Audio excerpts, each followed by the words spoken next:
started mucking around probably around 14, 15. It all started changing pretty quickly once I got like a real proper taste for it. And the risk of fines, imprisonment or death does little to deter committed graffiti artists. Pretty quickly sort of slipped into being almost obsessed with it, yeah. This footage was allegedly made at a rail yard in New South Wales in 2021.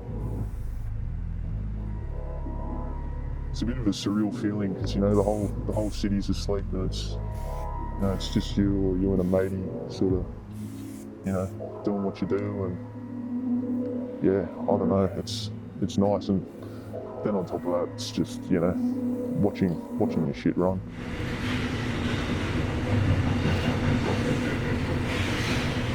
Do you think that's real experience you talk about justifies those risks?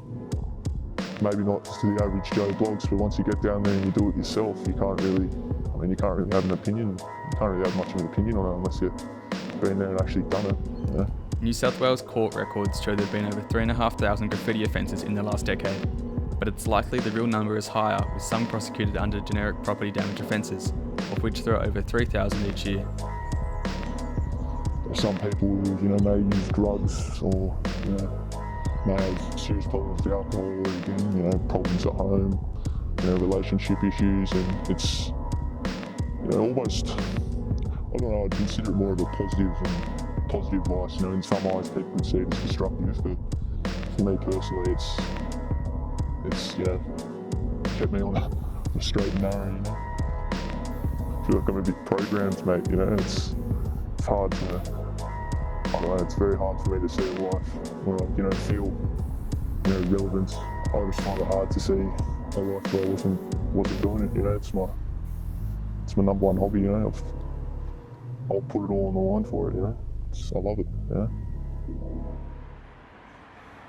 John Maynard has been working with local government and crime prevention for 20 years. Firstly, it's a subversive activity, so it's a way for people to make their mark in a community. It entrenches their sense of identity. They may be marginalised or isolated.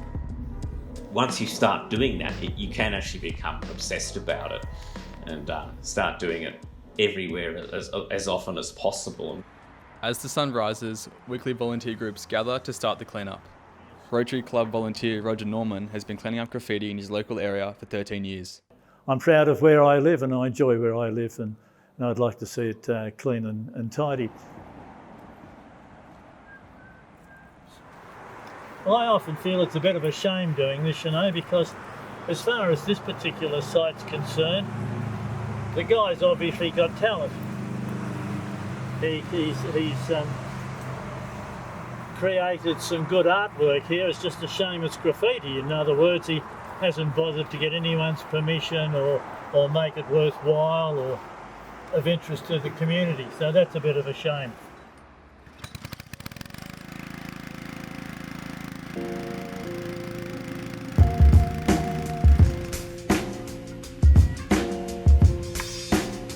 That's the thing with graffiti, it can be such a double-edged sword because it brings belonging, community, creative expression. It can also be a path to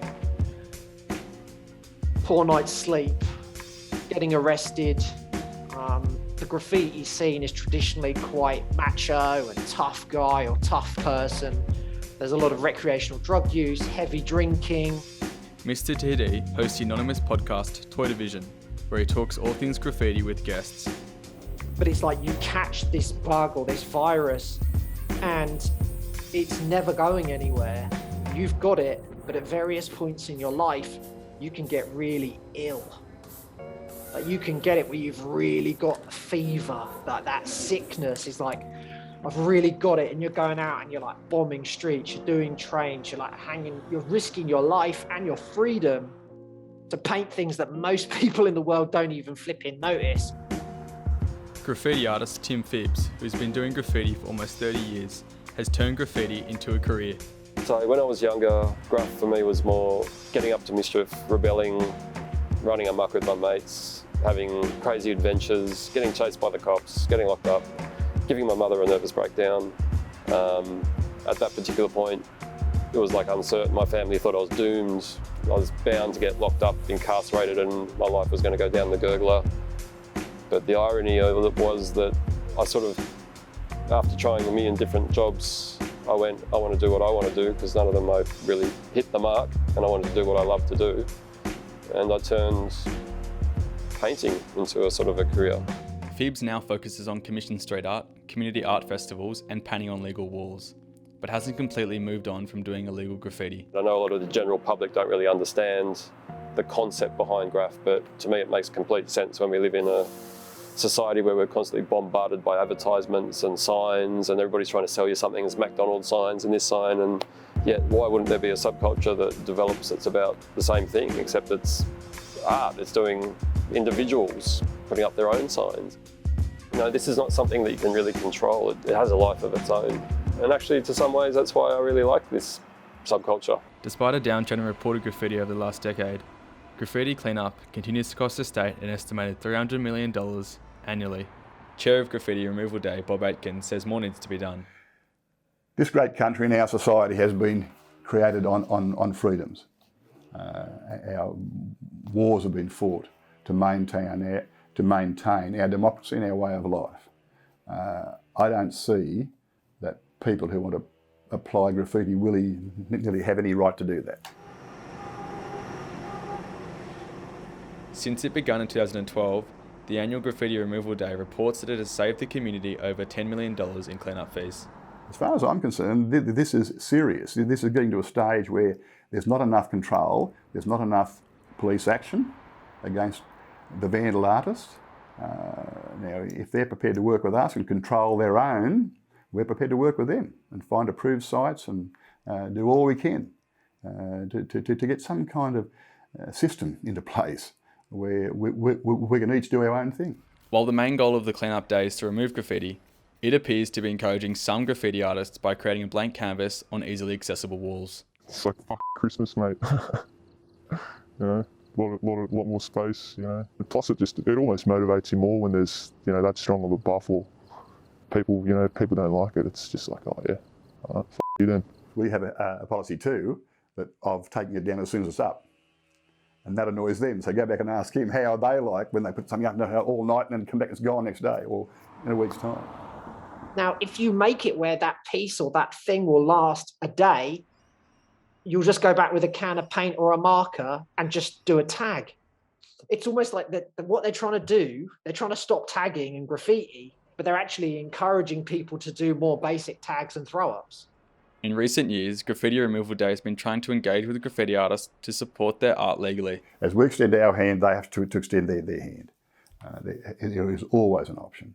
They might say that there's not, but if they're serious, there is. I'm not really there to, you know, do a cute little wall for some yuppie fucking pub, you know. I'm there to, you know, just get up and have a good time, you know. In a statement, spokesperson from the Department of Communities and Justice said, "The New South Wales government is committed to reducing the impact of graffiti vandalism on our community and is currently reviewing the Graffiti Control Act of 2008 to determine whether the legislation's objectives remain valid and are being met." It will graffiti is never going to stop. Doesn't matter how harsh the penalties are.